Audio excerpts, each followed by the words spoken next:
and I'm sure a lot of you getting ready for this week are emotional because of that has felt like home for so many people for so many decades. You're right. And it's so funny because I just think of all, like, seeing the magic in that stadium and seeing the fans' reaction to it.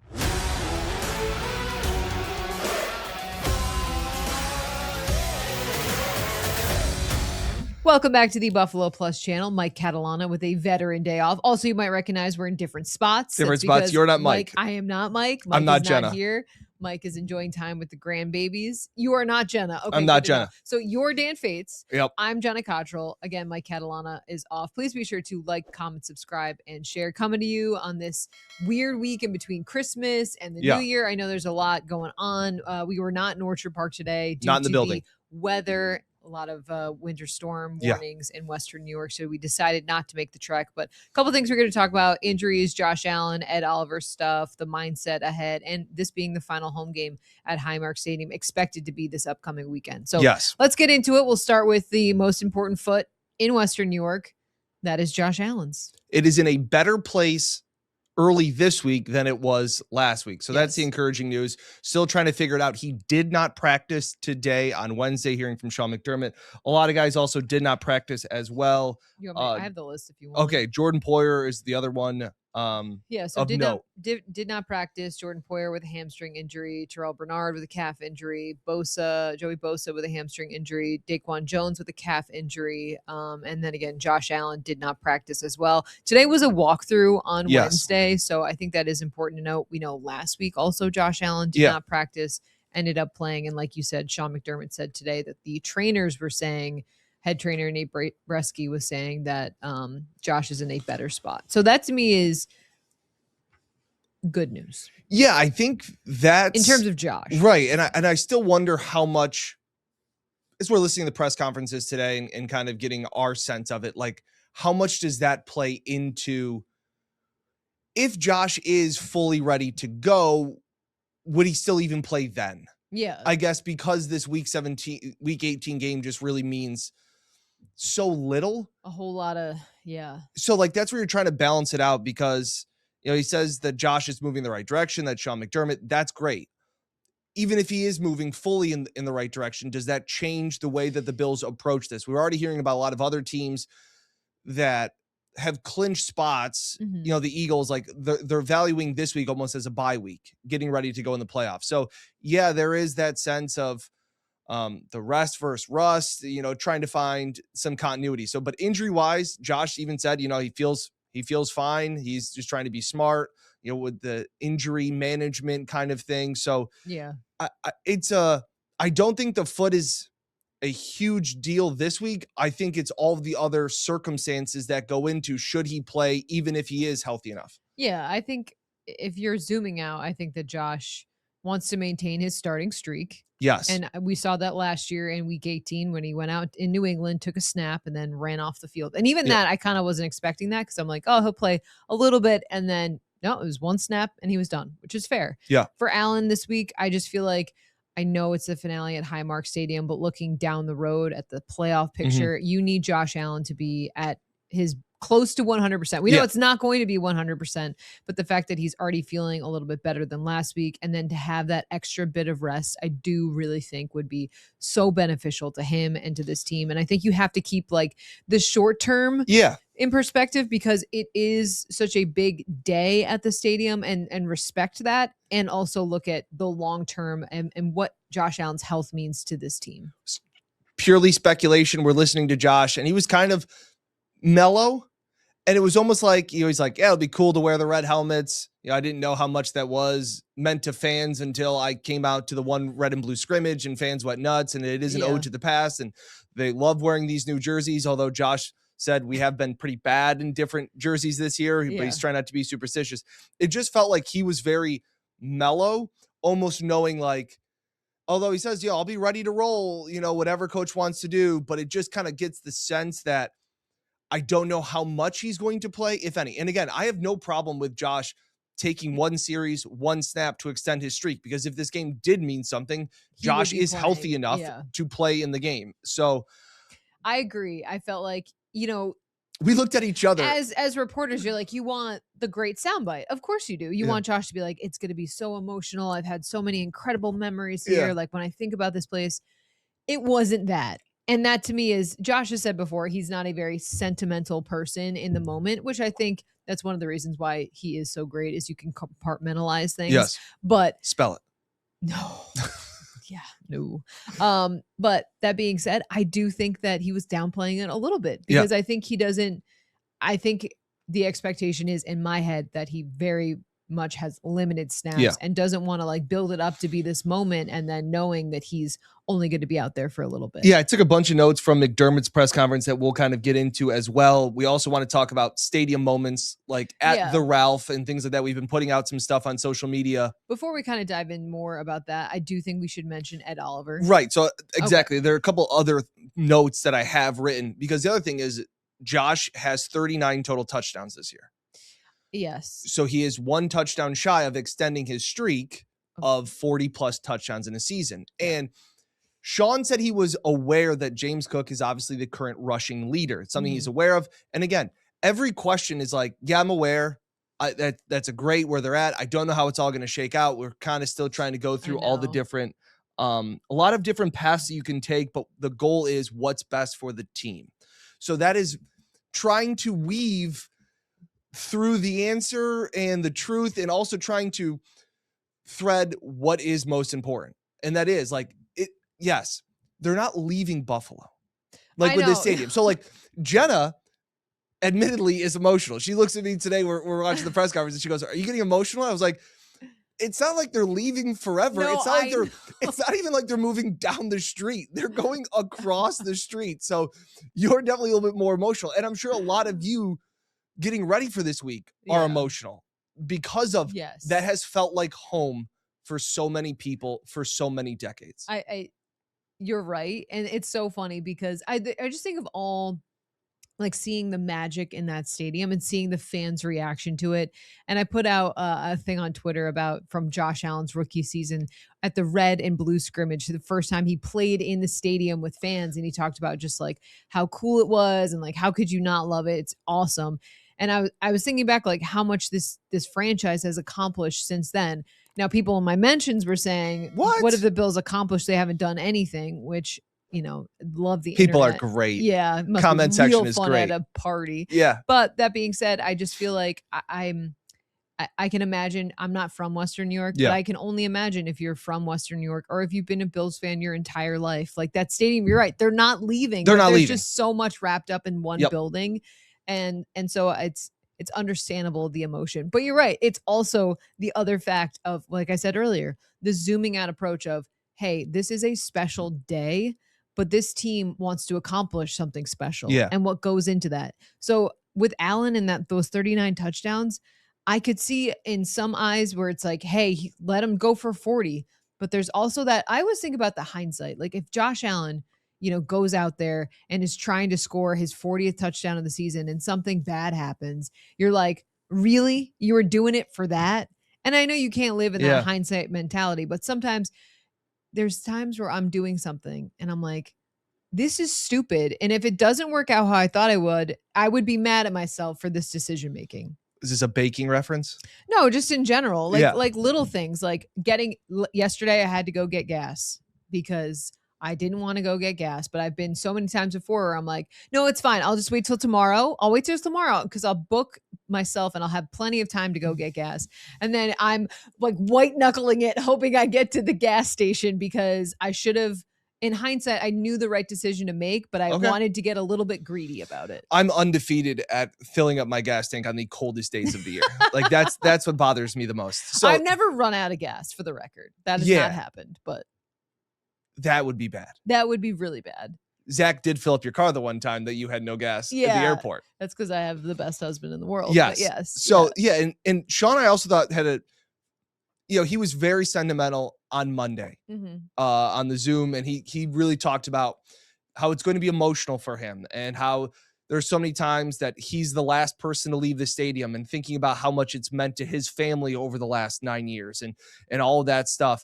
And then he talks about like this game, which probably means a lot for a Jordan Poyer, Josh Allen, those guys that have been here for a long time, even James Cook, some of those guys. And he goes, then there are other guys that are just like, yeah, dude, like, I just want to play. Yeah. Like guys that may be getting an opportunity. Like, yes.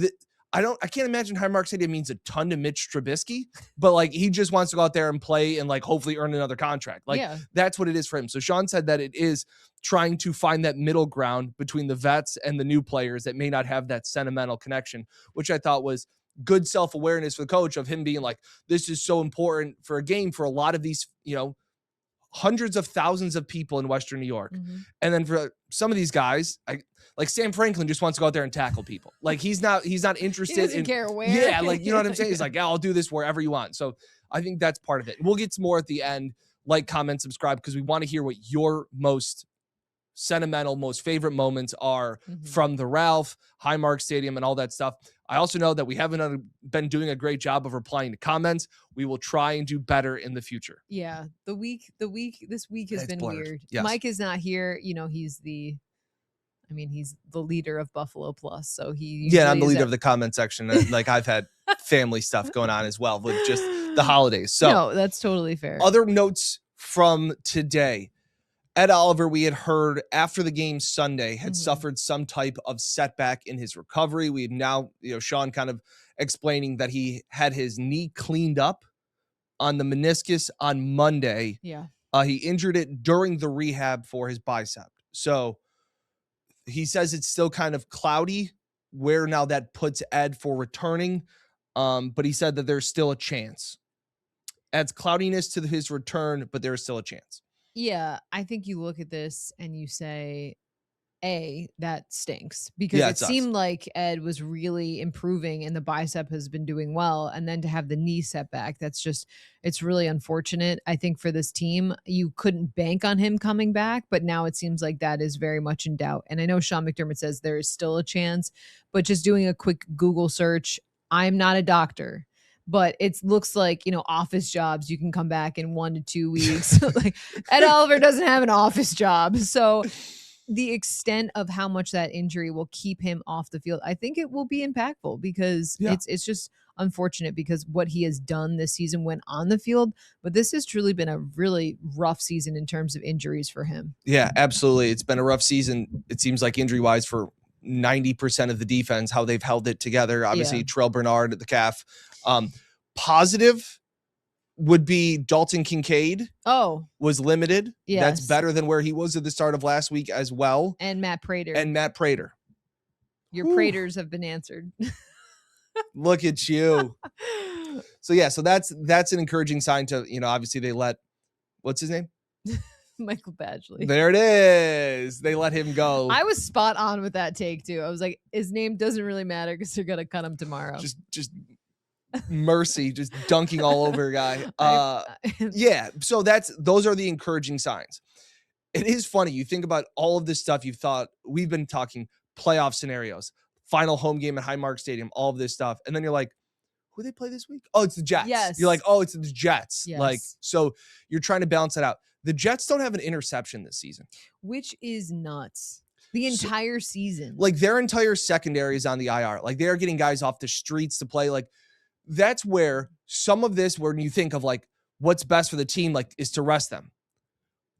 It's kind of like a preseason game. Like, can you put together a cohesive drive and then pull everybody? And where is that? And that's where I think they're still trying to figure out what you watching, like, what would you like them to do? Like, I do think Josh should play a drive. I think it'd be nice to try and get some continuity, build something like we talk about in playoff games. I don't care about the end result. 5 through 7 doesn't mean a whole lot. Josh said that as well. Like, yeah, you'd like to be the 5 because then maybe you'd get a home playoff game, but 7, you have no chance at it. So in terms of seeding, I would like to see some continuity because for, 55 minutes against the Eagles, I know it's a good defense. You couldn't find anything. Against a Jets defense that has nobody, I'd like to see them put up some type of points. But would that, to be devil's advocate, even matter if the Jets defense is cobbled together by... I think it would matter something for confidence. Okay. Like, I just would like to see a competent drive put together early in the first quarter. You want to see Josh Allen do one drive, score a touchdown, and then be walking off the field, putting the red helmet on. Yeah, like I think... And again, that's probably a little bit of what you wish for in that moment. Yeah. Like you kind of also wish that this last game at Highmark Stadium, the last regular season game, wasn't going to be the last game. Yes. Like you thought in the beginning of the year, like sick. Although it was like, they're going to wear these jerseys, they're going to wear these helmets. And you're like, well, Josh may not even play because it won't matter.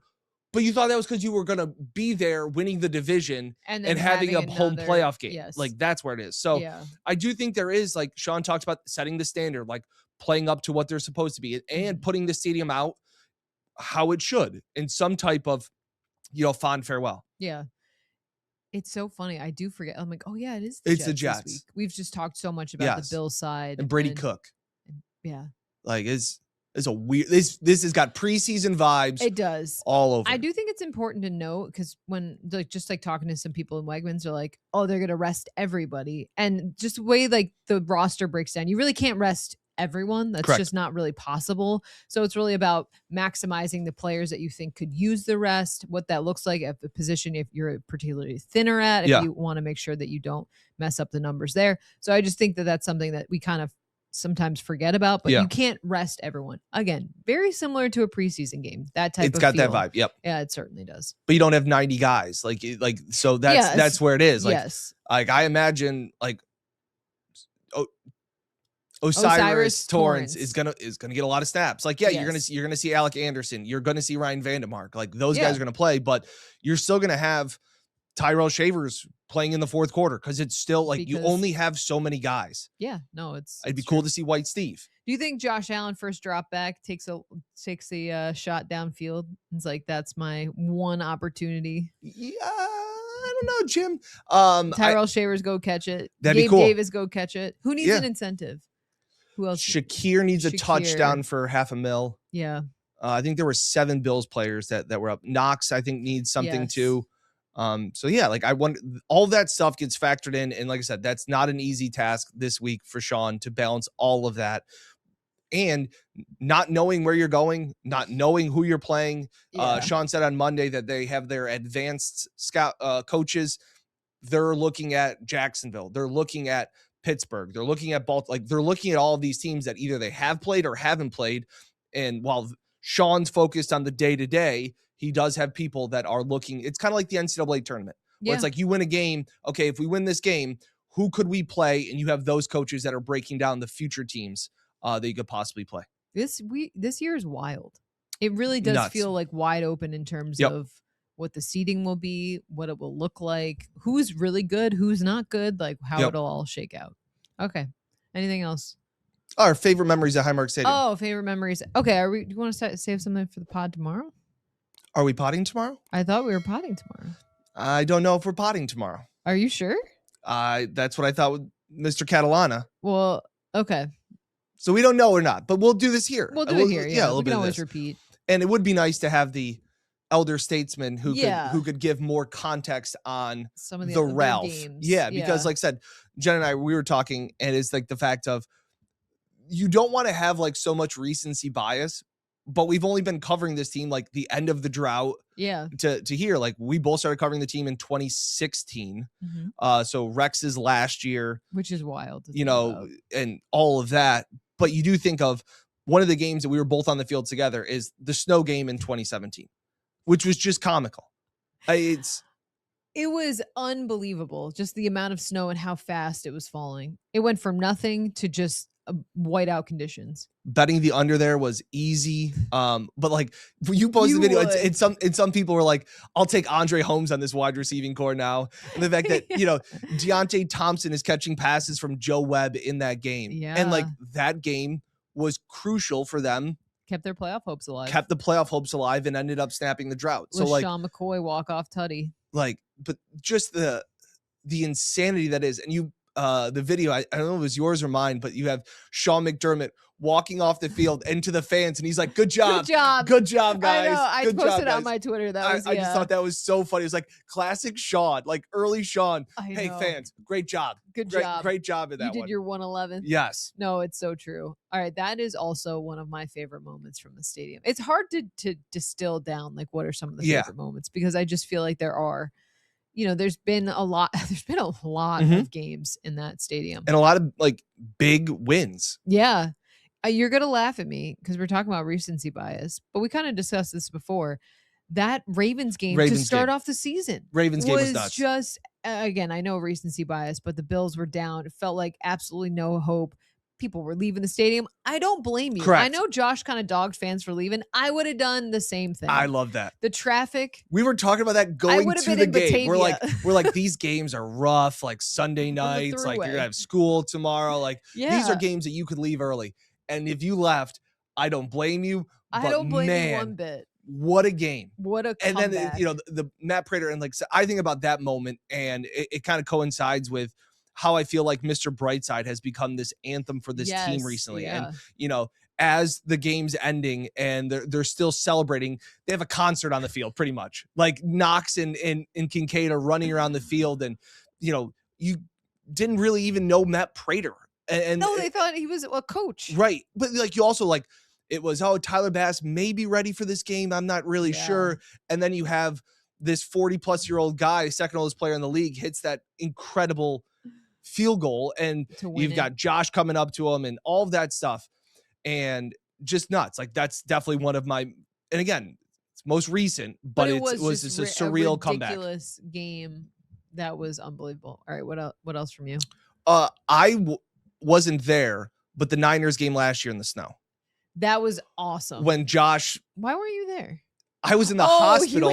You and your wife had a baby. I was in the hospital watching with Taylor in my arms as Josh is getting the lateral back. Like that was just another one of those surreal games when people say like, oh, like there's no big deal, they should have a dome, all of this stuff. I would love a dome. Like that would be incredible. But that's a game where San Fran didn't want to be there. Yeah. And the Bills made that very clear and evident. Yes. And that was just one of those moments. And that was that the Snow Angels? Yes. That was I think I remember tweeting you or texting the group being like, Jenna, get that Snow Angel video up ASAP because that was going to be great. Like that. Yeah. That was another one of those that they encompassing those moments of like what that stadium can be. That was winning the division for a fifth straight year. Yep. Sean McDermott, Josh Allen post game doing Snow Angels, the lateral. Yeah, that was just another unbelievable MVP kind of sealing moment. Yes, yeah. I remember tweeting after that, like the MVP conversation is over. Yeah, like, you talk about big moments in that spot. I loved. Now the context of this kind of like now it's a little bit different, but in the moment, the Nyheim Hines return for a touchdown. It was right after Damar Hamlin. Everything had happened in Cincinnati. The first game the Bills had played since then. The emotions in the stadium, like the nervousness, just the anxiety, truly about like what was going to happen with Damar, what was just happening about playing another football game. Like it was just that nervousness energy. And then to have the first play be that.